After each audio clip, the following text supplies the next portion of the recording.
강대호는 서울의 심장부에 위치한 자신의 펜트하우스에서 밤에 장막을 들이운 도시를 내려다보고 있었다. 수백만 개의 불빛이 보석처럼 반짝였지만 그 화려함은 그의 가슴 속 깊이 자리한 고독을 덜어주지 못했다. 넓은 식탁 위에는 최고급 식기로 차려진 저녁 식사가 손도 대지 않은 채 놓여 있었다. 그는 음식을 집어드는 대신 서재 책상 위에 낡은 사진 액자를 손가락으로 가만히 쓸었다. 사진 속에는 긴 생머리에 환하게 웃는 젊은 여인이 있었다.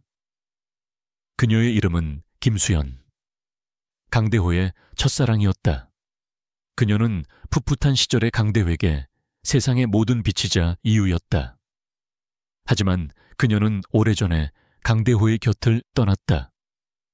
그의 손목에는 최고급 시계 대신 낡고 빛바랜 시계 하나가 채워져 있었다. 이 시계는 수연이 그에게 선물한 마지막 물건이었다. 강대호는 KTD 그룹을 세계적인 기업으로 키워낸 성공한 사업가였지만 그의 성공은 그에게 외로움과 공허함만을 안겨주었다. 그는 거대한 제국을 다스리는 왕이었지만 그 제국 안에서 그는 홀로 서 있었다. 같은 시각 서울의 허름한 변두리 주택가, 낡은 다세대 주택의 반지하 방에서는 또 다른 삶의 풍경이 펼쳐지고 있었다. 10살 남짓한 쌍둥이 자매 민지와 은지는 차가운 방바닥에 옹기종기 모여 앉아 있었다. 그들의 저녁 식사는 냄비 하나에 끓인 라면 2개가 전부였다. 김이 모락모락 피어나는 라면 국물이 그들에게는 진수성찬이나 다름없었다. 언니, 콜록, 너무 추워. 은지가 작은 몸을 웅크린 채 기침을 터뜨렸다. 그녀의 얼굴은 창백했고 숨소리에는 힘겨움이 묻어 있었다. 민지는 걱정스러운 눈으로 동생을 바라보았다.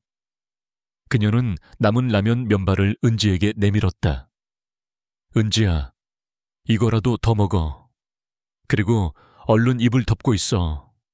내가 따뜻하게 해줄게. 민지는 자신의 목까지 덜어주며 낡은 이불을 찾아 은지의 몸을 꽁꽁 싸매주었다.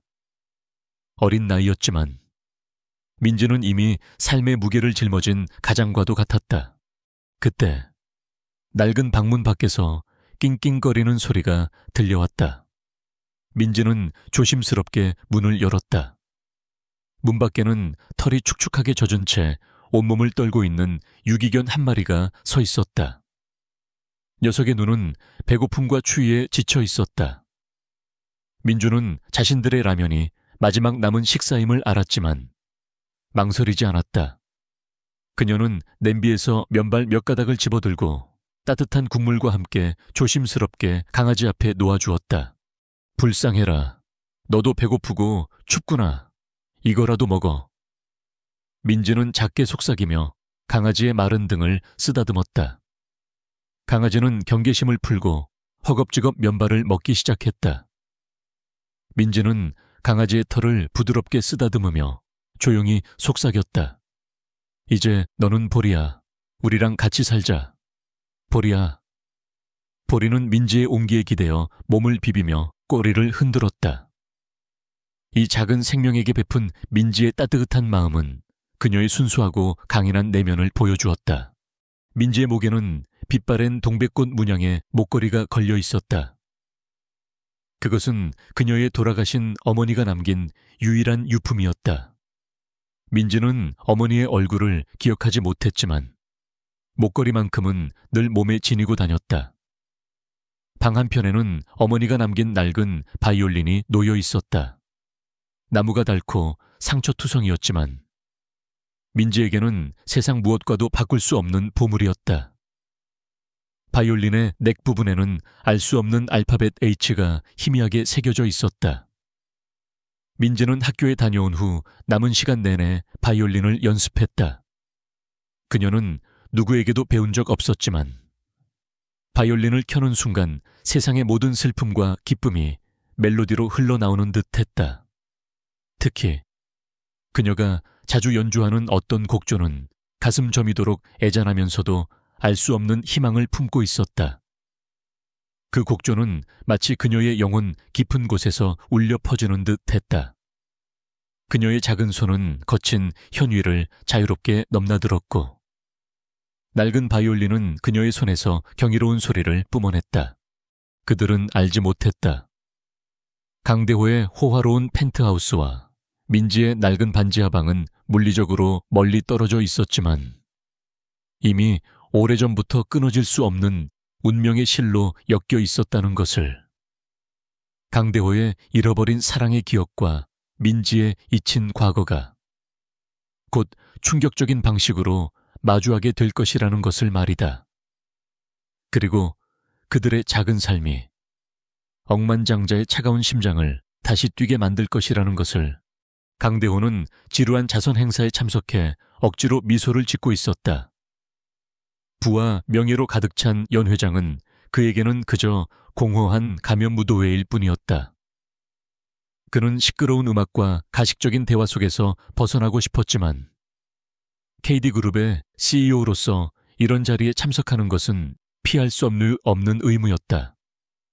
그는 지겹게 이어지는 와인 잔을 기울이는 대신 홀로 테라스에 나와 서울의 야경을 바라보았다. 그의 옆에는 항상 그림자처럼 따라다니는 비서 박서준이 서 있었다. 박서준은 강대호의 오랜 개인 비서였지만 최근에는 강대호의 지위를 호시탐탐 노리는 야심가로 변모하고 있었다. 그는 강대호의 사적인 삶과 김수현과의 과거를 누구보다 잘 알고 있었고 이를 이용하려 할 기회를 엿보고 있었다. 행사를 마치고 집으로 돌아가던 길, 강대호의 고급 세단은 예상치 못한 정체에 갇혔다. 도심 한복판의 좁은 골목길에서 경미한 교통사고가 발생하여 도로가 완전히 마비된 탓이었다. 강대호는 인내심의 한계를 느끼며 시계를 확인했다. 그가 손목에 찬 낡은 시계는 그의 마음속에 깊이 박힌 아련한 추억을 상기시켰다. 그때였다. 시끄러운 경적 소리와 사람들의 웅성거림을 뚫고 그의 귀에 익숙한 선율이 들려왔다. 바이올린 소리였다. 그 소리는 강대호의 심장을 꿰뚫는 듯했다. 애잔하면서도 맑은 그 멜로디는 마치 김수현이 살아생전 연주하던 곡과 너무나도 흡사했다. 그의 심장이 불안하게 요동치기 시작했다. 강대호는 운전기사에게 잠시 차를 세우라고 지시하고 무작정 소리가 나는 곳을 향해 발걸음을 옮겼다. 좁고 어두운 골목길 끝, 낡은 건물들의 그림자 아래에서 그는 작은 소녀를 발견했다.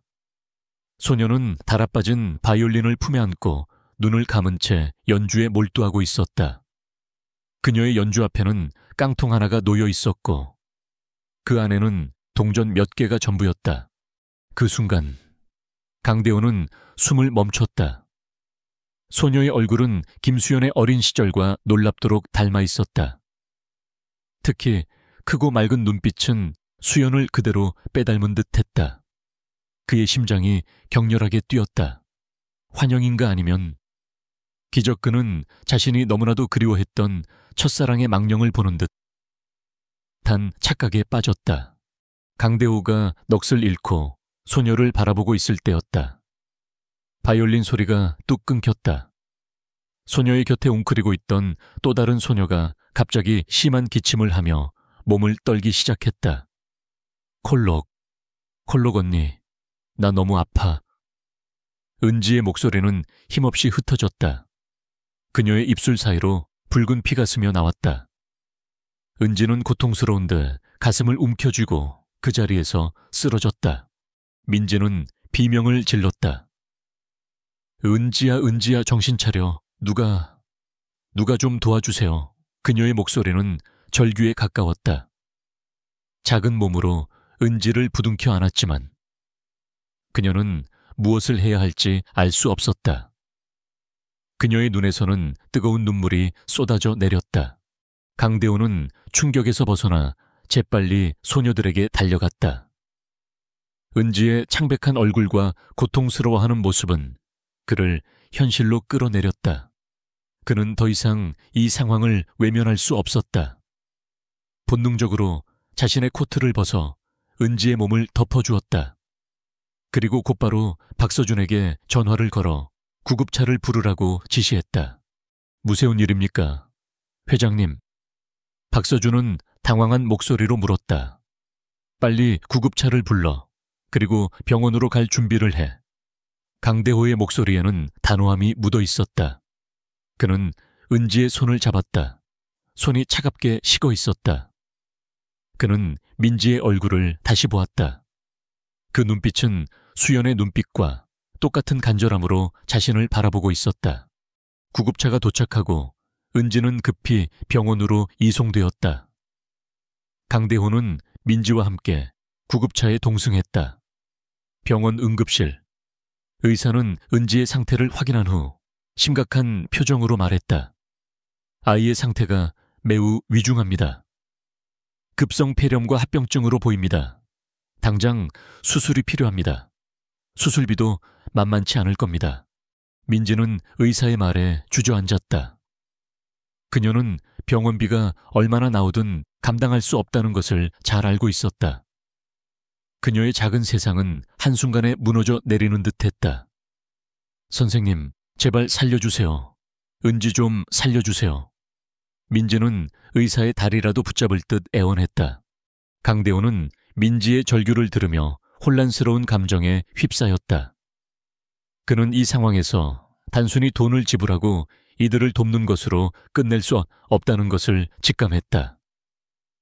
이 쌍둥이 소녀들, 특히 민지의 얼굴은 그의 첫사랑 김수연의 얼굴과 너무나도 닮아 있었다.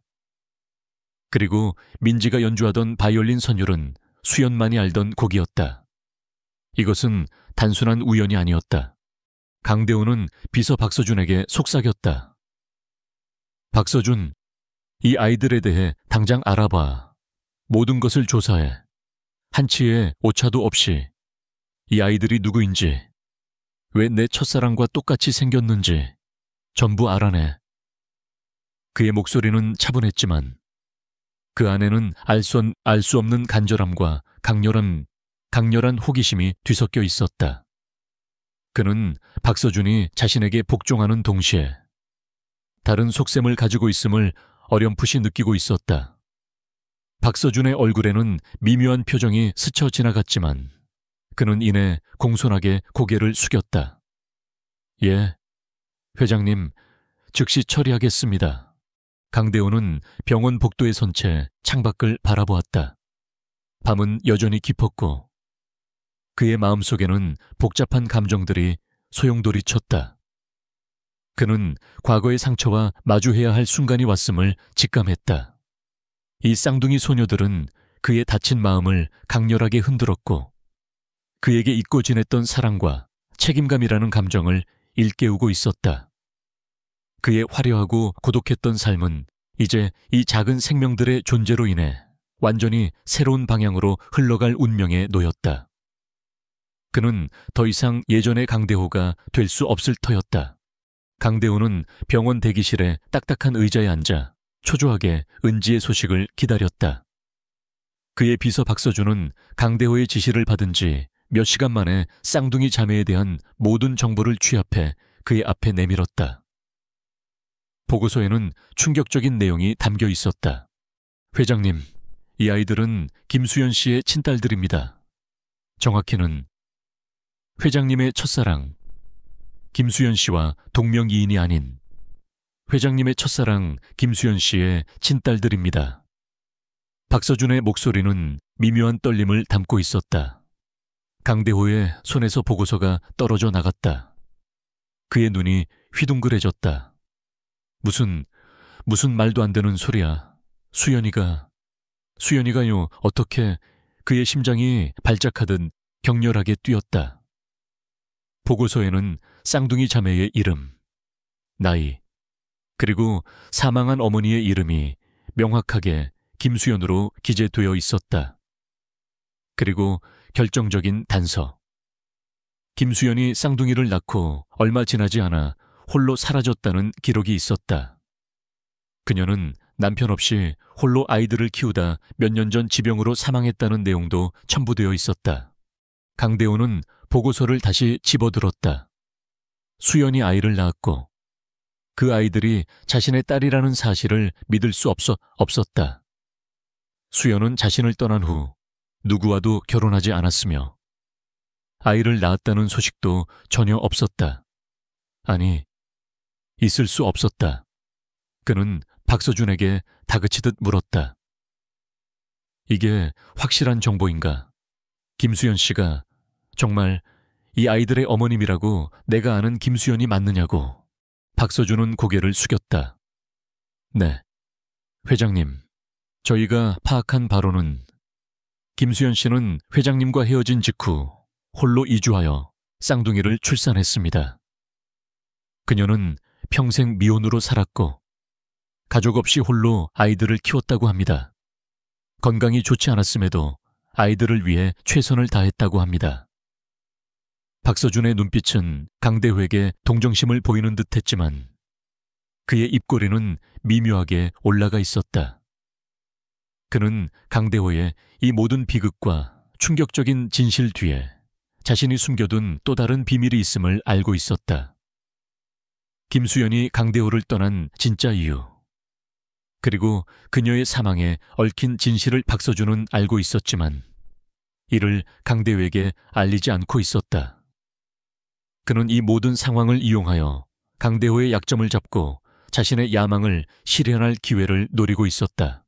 한편 병실 침대에 누워 힘없이 잠들어 있는 은지를 민지가 지키고 있었다.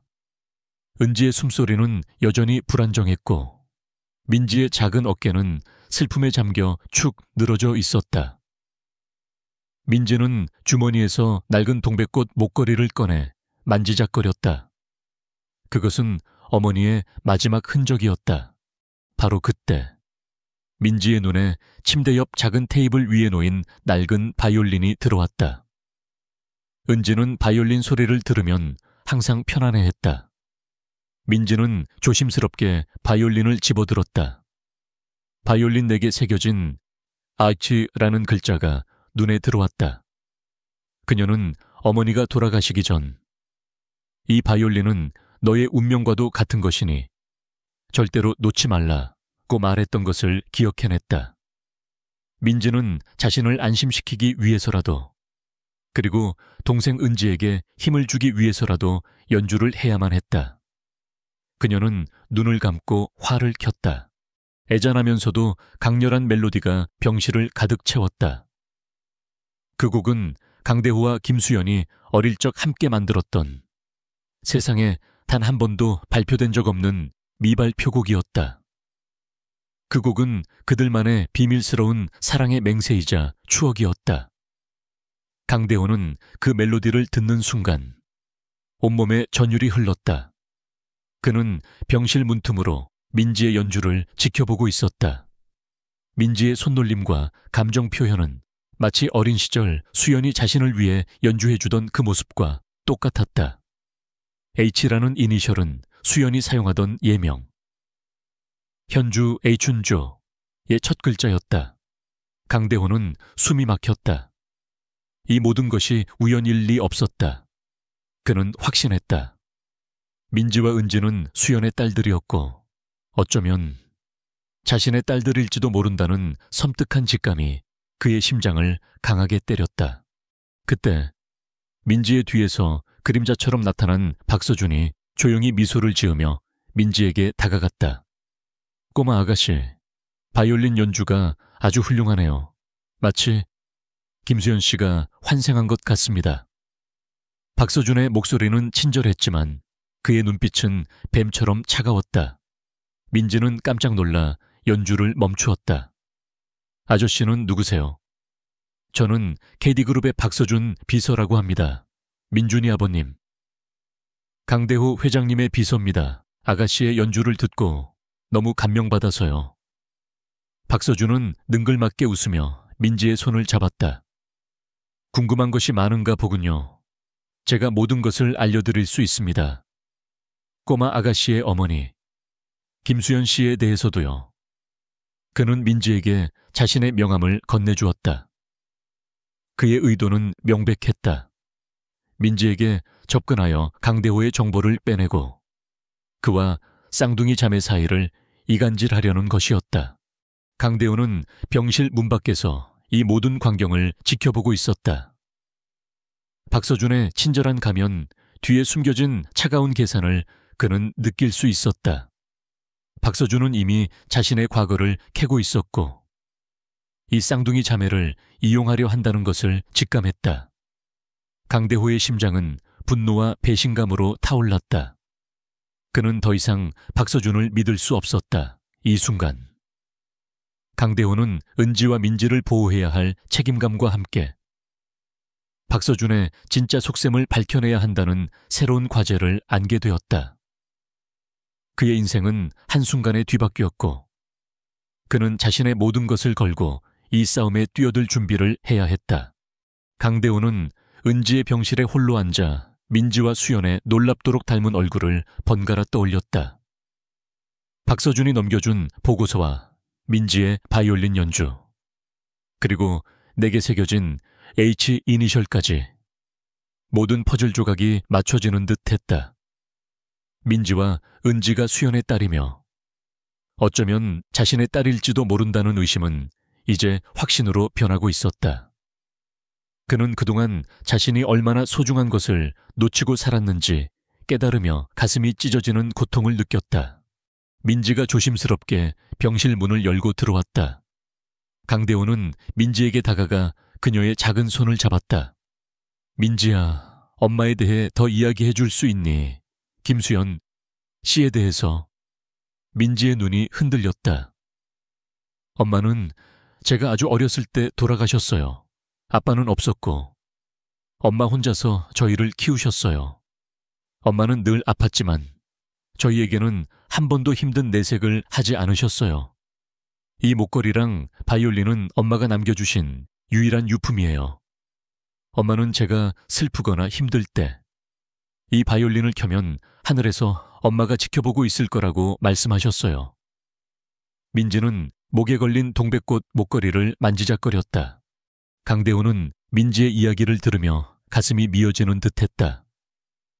그는 수연이 홀로 얼마나 힘겨운 삶을 살았을지 상상조차 할 수 없었다. 그의 마음속에서 수연에 대한 미안함과 함께 이제는 자신의 딸이 된 쌍둥이에 대한 뜨거운 책임감이 솟아올랐다. 그는 민지의 손을 꼭 잡았다. 민지야, 이제부터 아빠가 너희들을 지켜줄게. 너희는 이제 혼자가 아니야. 민지는 강대호의 말에 눈을 크게 떴다. 아빠, 강대호는 고개를 끄덕였다. 그래, 아빠다. 내가 너희 아빠다. 그의 목소리는 떨렸지만 진심이 담겨 있었다. 그는 민지와 은지가 자신의 친딸이라는 사실을 인정하고 그들을 온 마음으로 받아들이기로 결정했다. 바로 그때였다. 강대호의 휴대전화가 울렸다. 박서준이었다. 회장님, 긴급 이사회 소집 요청이 들어왔습니다. 일부 주주들이 회장님의 개인적인 문제로 인해 회사 이미지에 타격이 크다고 주장하며 긴급 회의만을 상정하려 합니다. 한상철이 뒤에서 작업을 친 것이 분명합니다. 박서준의 목소리에는 악의적인 만족감이 섞여 있었다. 한상철은 과거 강대호의 경쟁자였으며 박서준과 손을 잡고 강대호의 자리를 노리고 있었다. 이사회는 강대호가 은지의 수술비를 대겠다고 선언한 직후 소집되었다. 이것은 박서준이 미리 꾸며놓은 함정이었다.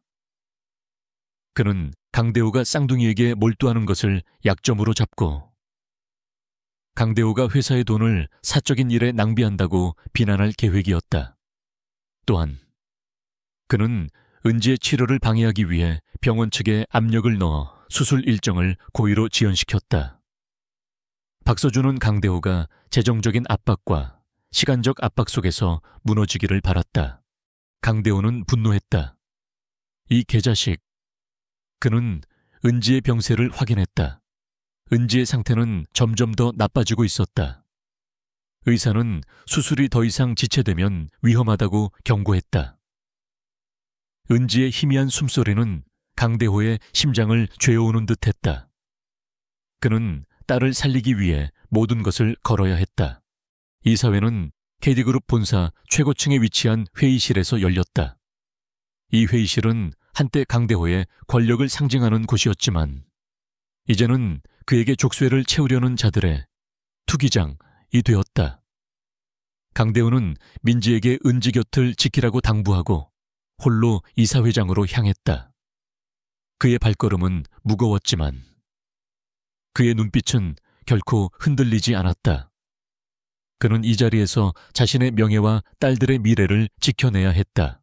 이사회장은 차가운 공기로 가득했다.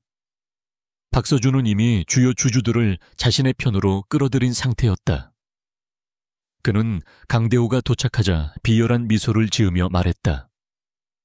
강대호 회장님, 소문에 의하면 회장님께서 사생활을 돌보는데 회사의 귀한 자금을 낭비하고 계시다고 합니다.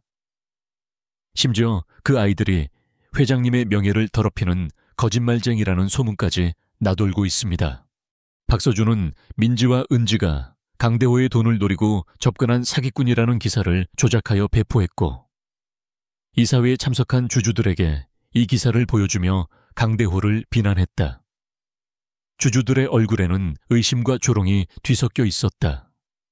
그들은 강대호가 젊은 시절에 방탕한 삶을 살았다는 소문을 익히 알고 있었기에 그의 사생활이 회사까지 영향을 미친다고 생각했다. 그들은 자신들의 이익이 침해될까봐 두려워했다. 강대호는 침착하게 박서준을 응시했다. 박서준, 이 모든 것은 당신의 음모다.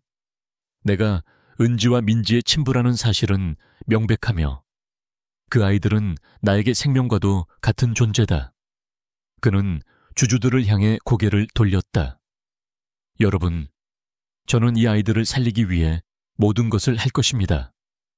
이 아이들은 제 첫사랑 김수연의 딸이며 저의 딸입니다. 그들을 지키는 것은 저의 책임이자 새로운 삶의 목적입니다. 회사의 자금은 단 한 푼도 사적으로 유용되지 않을 것입니다. 오히려 저는 이 아이들을 통해 진정한 기업의 가치를 찾았습니다. 저의 모든 재산을 걸고 이 아이들을 보호할 것을 약속드립니다. 하지만 주주들은 그의 말을 믿지 않았다. 그들은 강대호의 진정성보다는 자신들의 이익만을 생각했다. 박서준은 이 틈을 놓치지 않고 쐐기를 박았다. 회장님, 개인적인 감정으로 인해 회사를 위기에 빠뜨리실 수는 없습니다. 지금 당장 은지 양의 수술은 불가능합니다. 병원 측에서도 회장님의 사적인 문제로 인한 수술 지연은 불가피하다고 통보해왔습니다. 이건 모두 회장님의 불미스러운 사생활 때문입니다. 박서준은 마치 모든 것을 계획했다는 듯 승리에 찬 미소를 지었다. 이사회는 혼란에 빠졌다. 주주들은 동요했고 강대호의 해임안에 대한 찬반 논의가 시작될 위기에 처했다. 강대호는 고독했다. 은지의 생명이 위태로운 상황에서 그는 자신의 명예와 회사 그리고 딸들의 미래까지 걸린 절체절명의 위기에 처한 것이다. 그는 딸들을 보호하기 위해 그리고 죽은 수연에게 속죄하기 위해 이 모든 역경을 헤쳐나가야만 했다. 시간은 빠르게 흘러가고 있었고 은지의 생명은 그들의 손에 달려 있었다. 강대호는 차가운 이사회 회의실 한복판에서 홀로 서 있었다. 박서준의 교묘한 언변과 조작된 증거들 그리고 주주들의 싸늘한 시선이 그를 벼랑 끝으로 몰아붙였다. 회장님은 사적인 감정으로 인해 회사를 위기에 빠뜨리고 있습니다. 이 아이들은 회장님의 명예를 더럽히는 존재일 뿐입니다. 박서준은 의기양양하게 외치며 민지와 은지가 돈을 노리고 강대회에게 접근한 사기꾼이라는 내용의 조작된 기사를 스크린에 띄웠다. 스크린 속 기사에는 민지와 은지가 허름한 옷차림으로 바이올린을 켜는 모습이 담겨 있었고 그들의 초라한 모습은 주주들의 의심을 더욱 부추겼다. 게다가 김수연 씨는 회장님과 헤어진 후 행방이 묘연했으며 그 아이들의 친부 또한 불분명합니다. 저희 회사 이미지에 이런 추문이 퍼지는 것을 더 이상 좌시할 수 없습니다. 박서준은 김수연의 명예까지 훼손하며 강대호를 궁지로 몰아넣었다. 주주들은 동요했고 해임안에 대한 투표가 시작될 기미를 보였다. 강대호는 그 순간 자신이 얼마나 나약한 존재였는지를 깨달았다. 그의 권력과 부는 이 순간 아무런 힘이 되지 못했다. 그만에 박서준, 강대호의 목소리는 낮았지만 그 안에는 모든 것을 뒤흔들 강렬한 분노가 담겨 있었다. 그의 눈빛은 불꽃처럼 타올랐다. 그는 마지막 남은 힘을 쥐어짜냈다. 그는 이 순간 수연의 명예와 아이들의 미래를 걸고 싸워야만 했다. 바로 그때 회의실 문이 요란하게 열렸다. 모두의 시선이 문 쪽으로 향했다. 문께에는 강대호의 오랜 운전기사이자 이제는 충성스러운 개인 비서가 된 김 비서가 서 있었다. 그의 손에는 낡은 봉투 하나가 들려 있었다. 김 비서는 강대호의 눈을 마주치며 고개를 끄덕였다. 그는 강대호의 옛 운전기사였다. 강대호가 쓰러졌을 때 그는 누구보다 먼저 강대호의 안위를 걱정했고 박서준의 수상한 움직임을 포착하여 남몰래 박서준의 뒤를 캐고 있었다. 그는 박서준이 숨긴 결정적인 증거를 찾아낸 것이다. 회장님, 찾았습니다. 이사회에 제출해야 할 매우 중요한 증거입니다. 김 비서는 박서준과 한상철의 감시를 피해 어렵게 확보한 증거물, 즉 김수연의 병원 기록과 유품, 그리고 박서준과 한상철이 오랫동안 주고받았던 비밀스러운 통신 기록이 담긴 USB를 강대호에게 건넸다. 강대호는 김 비서의 손에서 봉투를 받아 들었다. 그의 손은 떨렸지만 그의 눈빛은 결연했다. 봉투 안에는 김수연의 마지막 흔적이 담겨 있었다. 병원 기록지, 그리고 낡은 일기장과 함께 고이 접혀 있는 빛바랜 편지 한 통, 그리고 그가 수연에게 선물했던 바로 그 낡은 시계였다. 시계는 수연이 떠나기 전 그에게 돌려준 것이었다. 강대호는 그 시계가 수연에게 선물한 것이 아니라 수연이 떠나기 전 자신에게 돌려주면서 남긴 유일한 유품이라는 것을 기억해냈다. 그는 그동안의 충격으로 인해 잠시 혼란스러워했던 것이다. 강대호는 편지를 펼쳤다. 그것은 수연이 죽기 전 남긴 유서였다. 대회게, 이 편지를 네가 읽을 때쯤이면 나는 더 이상 세상에 없을 거야. 미안해. 대호야, 너를 떠난 것은 나 때문이었어. 너의 아버님과 박서준이 나를 찾아와 너의 앞길을 막지 말라고 협박했어. 그들은 내가 너에게 방해가 되는 존재라고 했어. 너의 회사를 위해, 너의 미래를 위해 내가 사라져야만 한다고 했어. 회의실은 침묵에 휩싸였다. 주주들의 얼굴에서는 조롱의 기색이 사라지고 경악과 충격이 가득 찼다. 나는 너에게 짐이 되고 싶지 않았어. 병이 깊어지는 것도 감추고 싶었어. 하지만 나는 너의 아이들을 혼자 키울 용기가 없었어. 민지와 은지는 너와 나의 사랑의 증거야. 이 아이들은 세상에서 가장 순수하고 아름다운 존재야. 부디 이 아이들을 지켜줘. 대호야, 너를, 그리고 우리 아이들을 영원히 사랑할게. 수연이. 강대호의 목소리는 흐느낌으로 갈라졌다. 그는 편지 끝에 남겨진 수연의 마지막 글씨를 손가락으로 쓸었다. 그의 눈에서는 뜨거운 눈물이 쏟아져 내렸다. 그리고 이것은 강대호는 이어 김 비서가 건넨 USB를 이사회 시스템에 연결했다. USB 안에는 박서준이 한상철과 주고받은 은밀한 통신 기록, 즉 한상철이 김수연의 존재와 쌍둥이의 출생을 알고 그녀를 협박하여 강대호에게서 떨어뜨려 놓으려 했고, 박서준은 이 사실을 알면서도 묵인했을 뿐만 아니라 수연의 죽음 이후에도 쌍둥이의 존재를 강대호에게 숨기고 뒤에서 조작을 일삼았다는 증거가 담겨 있었다. 박서준은 김수연이 죽어가고 있다는 사실을 알고 있었지만 이를 강대호에게 알리지 않고 오히려 쌍둥이의 존재를 은폐하고 그들을 고통 속에 방치했던 것이다. 그는 강대호의 약점을 잡고 그를 흔들기 위해 이 모든 것을 계획했다. 회의실은 아수라장이 되었다. 주주들은 경악했고 박서준은 얼굴이 새하얗게 질려 그 자리에 털썩 주저앉았다. 그의 얼굴에는 더 이상 승리의 미소가 아닌 비열한 본색이 드러났다. 바로 그때 병원에서 연락이 왔다. 은지의 상태가 급격히 악화되어 위독하다는 소식이었다. 시간은 없었다. 강대호는 재빨리 이사회장을 나섰다. 나는 지금 당장 은지에게 가야 한다, 박서준. 너는 모든 것을 책임지게 될 것이다. 강대호가 이사회장을 나서는 순간 주주들은 일제히 박서준에게 비난을 쏟아냈다. 박서준 이사, 당신은 당장 해임입니다. 당신의 모든 비리가 드러났습니다. 그들의 눈에는 분노와 배신감이 가득했다. 그들은 자신들이 박서준에게 속았다는 사실에 치를 떨었다. 박서준은 비틀거리는 몸으로 겨우 일어섰다. 그의 얼굴은 절망으로 일그러져 있었다. 그는 모든 것을 잃었다.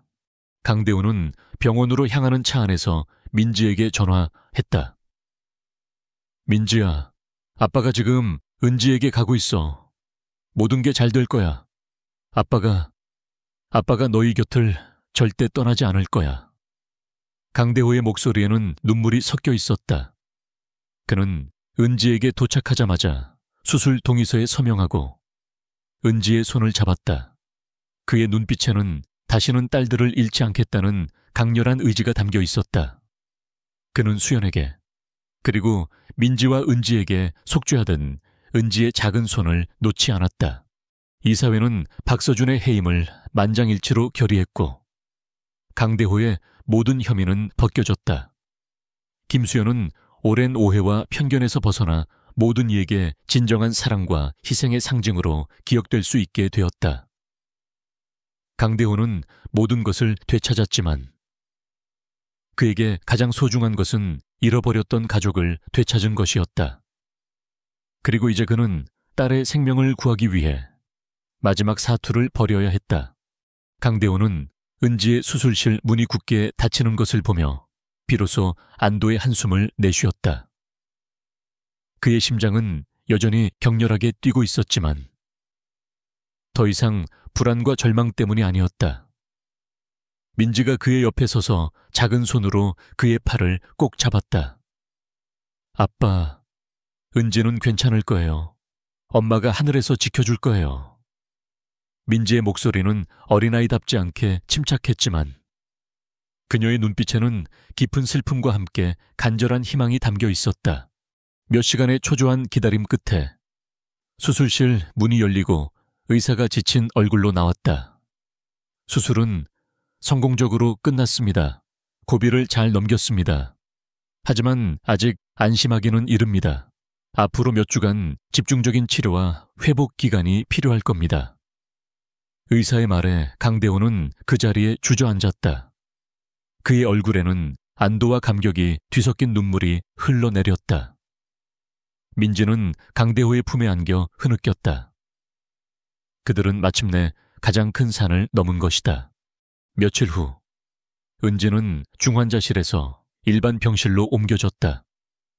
그녀의 얼굴에는 아직 생기가 없었지만 고통스러워하던 이전의 모습과는 확연히 달라져 있었다. 강대호는 민지와 함께 매일 은지의 병실을 찾았다. 그는 은지의 작은 손을 잡고 동화책을 읽어주었고 민지는 바이올린을 켜주며 은지가 잠들 때까지 곁을 지켰다.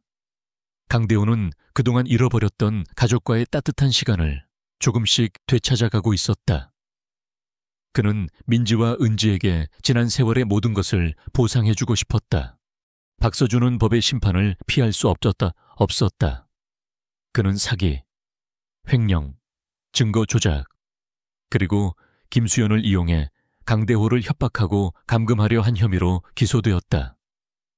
그의 모든 비리가 만천에 드러났고 그는 모든 직위와 재산을 잃은 채 감옥으로 보내졌다. 그의 몰락은 강대호가 다시금 회사의 모든 권력을 장악하고 더 이상 그 누구도 자신의 가족에게 해를 끼칠 수 없게 만들었다. 그의 몰락은 강대호의 승리이자 오랜 시간 왜곡되었던 진실의 승리였다. 이사회는 강대호에게 전적으로 지지를 표명했다. 주주들은 강대호가 회사와 가족을 동시에 지켜낸 강인한 리더십에 감탄했고 김수연에 대한 오해를 풀게 되자 죄책감을 느꼈다. 강대호는 자신의 자리를 공고히 하고 새로운 비전을 제시하며 회사를 이끌기 시작했다. 그는 더 이상 과거에 얽매인 외로운 억만장자가 아니었다. 그는 사랑하는 딸들과 함께 새로운 미래를 꿈꾸는 한 가정의 가장이었다. 어느 날 저녁, 강대호는 민지와 은지가 잠든 후 은지의 병실에 홀로 앉아 창밖의 야경을 바라보았다. 그의 옆에는 민지가 연주하던 낡은 바이올린이 놓여 있었다. 그는 그 바이올린을 조심스럽게 어루만졌다. 그의 눈에서는 다시금 뜨거운 눈물이 흘러내렸다. 수연아, 미안하다. 내가 너무 늦었어. 너를 지켜주지 못했고 우리 아이들을 이렇게 오랫동안 힘들게 만들었어. 강대호의 목소리는 흐느낌으로 갈라졌다. 그는 수연에게 속죄하듯 낮은 목소리로 속삭였다. 하지만 이제 더 이상 혼자가 아니야. 우리 딸들이 내 곁에 있어. 나는 이제 너와 아이들에게 부끄럽지 않은 아빠가 될게. 너의 희생이 헛되지 않도록. 내가 이 아이들을 내 목숨보다 더 소중히 지킬게. 잠시 후 민지가 잠에서 깨어 물을 마시러 나왔다가 강대호가 울고 있는 모습을 보았다. 민지는 조용히 강대호의 곁으로 다가가 그의 손을 잡았다. 그녀의 작은 손이 강대호의 거칠고 큰 손을 감쌌다. 아빠, 울지 마세요. 엄마는 아빠가 울면 슬퍼할 거예요. 민지의 목소리는 나직했지만 강대호의 심장을 울렸다. 강대호는 민지를 품에 안았다. 민지야, 아빠는 너희 엄마를 정말 많이 사랑했어. 그리고 지금은 너희들을 세상에서 가장 사랑한단다. 민지는 고개를 들고 강대호의 눈을 바라보았다. 엄마는 아빠를 용서했을 거예요. 엄마는 항상 사랑은 모든 것을 이겨낸다고 말씀하셨어요. 이제 우리 함께 행복하게 살아요. 아빠. 강대호는 민지의 말에 고개를 끄덕였다. 그의 얼굴에는 비로소 진정한 미소가 떠올랐다. 그는 딸들의 존재를 통해 잃어버렸던 삶의 의미와 사랑의 가치를 다시금 깨달았다. 그는 더 이상 과거의 상처에 갇히지 않았다. 이제 그에게는 새로운 목적이 생겼다. 그것은 돈과 명예를 뛰어넘는 가족을 향한 헌신과 사랑이었다. 은지가 완전히 회복되고 그들이 한 가족으로서 새로운 삶을 시작할 수 있는 평화로운 시간. 이 그들을 기다리고 있었다. 그들은 이제 더 이상 과거의 비극에 갇히지 않고 밝고 희망찬 미래를 향해 함께 나아갈 준비가 되어 있었다. 강대호의 삶은 쌍둥이 딸들과 함께 진정한 평온과 행복을 찾기 시작했다. 그로부터 5년 후 서울의 스카이라인은 놀랍도록 변모해 있었다. 강대호 회장의 KD그룹 본사였던 자리는 이제 최첨단 기술과 자연 친화적인 건축 미학이 어우러진 복합 문화 공간으로 탈바꿈했다. 그 중심에는 KDAD그룹의 새로운 상징이자 인류의 지속 가능한 미래를 위한 혁신을 주도하는 희망의 별 타워가 우뚝 솟아 있었다. 이 타워의 최상층에는 최첨단 연구시설인 별의 눈물, 이 연구소가 자리 잡고 있었고 이곳에서는 인류의 삶을 이롭게 할 혁신적인 에너지 솔루션과 환경 기술들이 끊임없이 탄생하고 있었다. 김현우는 이제 명실상부한 KD그룹의 공동대표이자 희망의 별, 타워의 수석연구원으로 활동하고 있었다. 그의 천재성은 한상철이라는 어둠의 그림자에서 완전히 벗어나 비로소 빛을 발했다. 그는 단순히 이익만을 추구하는 기술이 아닌 인류의 삶의 질을 향상시키고 지구 환경을 보호하는 지속 가능한 기술 개발에 모든 열정을 쏟았다. 그의 연구실은 언제나 새로운 아이디어와 열정으로 가득했고, 그곳에는 현우의 비전과 인간적인 매력에 깊이 공감하는 젊고 유능한 과학자들로 북적였다. 그들은 현우를 존경했으며 그의 리더십 아래 인류의 미래를 함께 만들어가는 것에 큰 자부심을 느꼈다. 민지는 이제 20살의 어엿한 바이올리니스트가 되었다. 그녀의 연주는 세계적인 무대에서 기립박수를 받았고, 그녀의 앨범은 발매될 때마다 차트 1위를 기록했다. 그녀의 바이올린 선율에는 어린 시절 다리 밑에서 겪었던 삶의 애환과 고독, 그리고 강대호라는 아버지와 은지라는 동생을 통해 얻은 사랑과 희망의 메시지가 고스란히 담겨 있었다.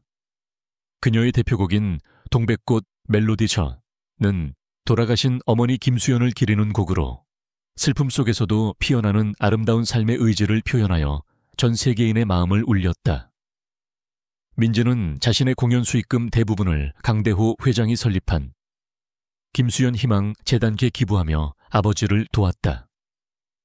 그녀는 종종 재단이 운영하는 음악교실에서 아이들에게 바이올린을 가르치며 맑은 눈을 가진 아이들에게 음악을 통한 희망을 심어주었다.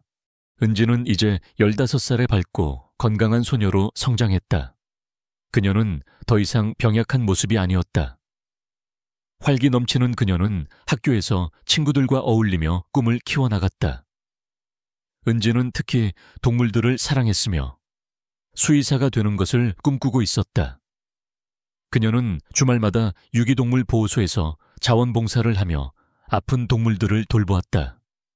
그녀의 곁에는 언제나 자신들의 가족이 된 유기견 보리가 따랐다. 보리는 민지와 은지의 사랑을 듬뿍 받으며 건강하고 튼튼한 반려견으로 성장했다. 어느 맑은 봄날, 김수연 희망재단이 주최하는 자선음악회가 서울 시민공원에서 열렸다.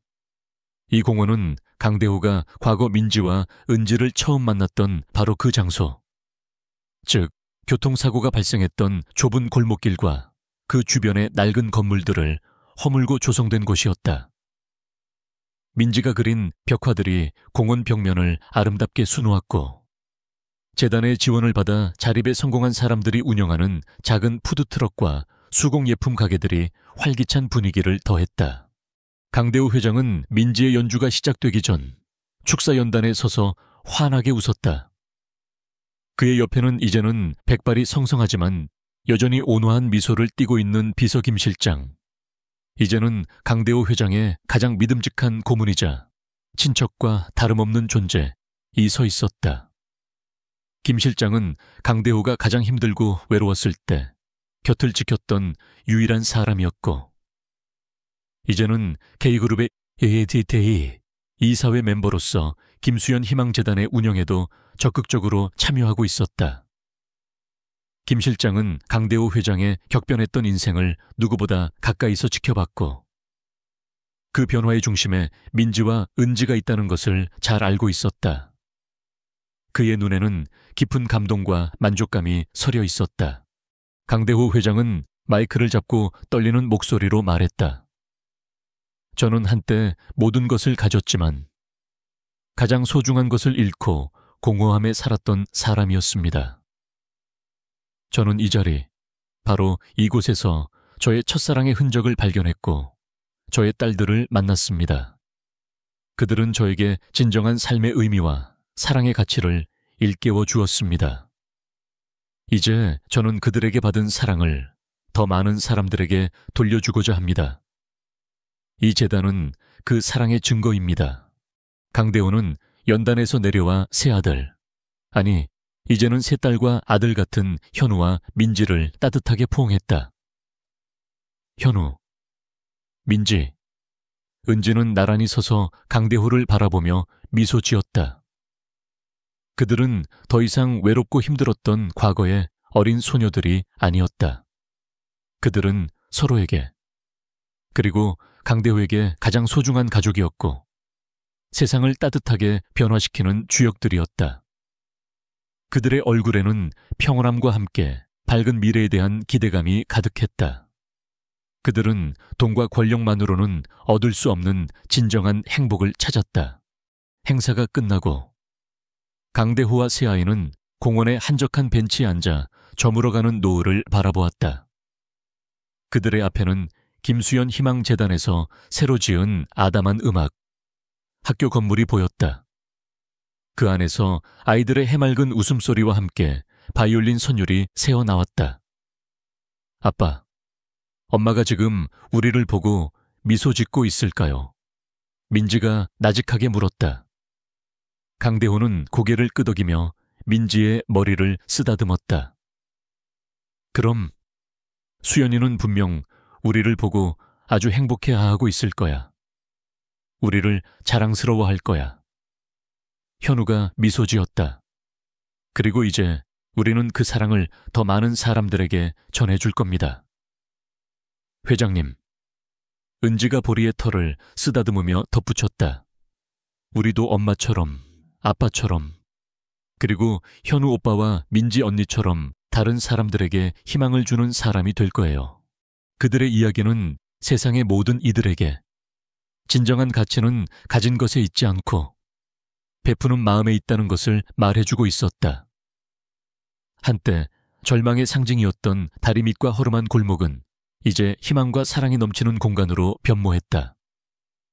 그들은 진정으로 새로운 봄을 맞이한 것이다. 어떠셨나요? 여러분, 억만장자의 고독한 삶을 뒤흔든 운명적인 만남, 그리고 잃어버렸던 사랑과 가족을 되찾으며 진정한 행복을 찾아가는 강대호 회장과 쌍둥이 자매, 그리고 천재 CTO 현우의 이야기가 여러분의 마음속에 따뜻한 선율로 스며들었기를 바랍니다. 모든 것을 가졌지만 공허했던 삶에서 진정한 사랑과 나눔의 가치를 깨달으며 세상을 변화시키는 그들의 여정이 여러분에게도 큰 울림이 되었기를 바랍니다. 이 이야기가 좋으셨다면 좋아요를 눌러주시고 구독을 잊지 마세요. 그리고 댓글로 여러분의 생각과 감동을 나눠주세요. 여러분의 이야기도 저희에게 큰 힘이 됩니다. 다음에 또 어떤 감동적인 이야기로 여러분을 찾아올지 기대해 주세요. 그럼 다음 이야기에서 또 만나요. 안녕.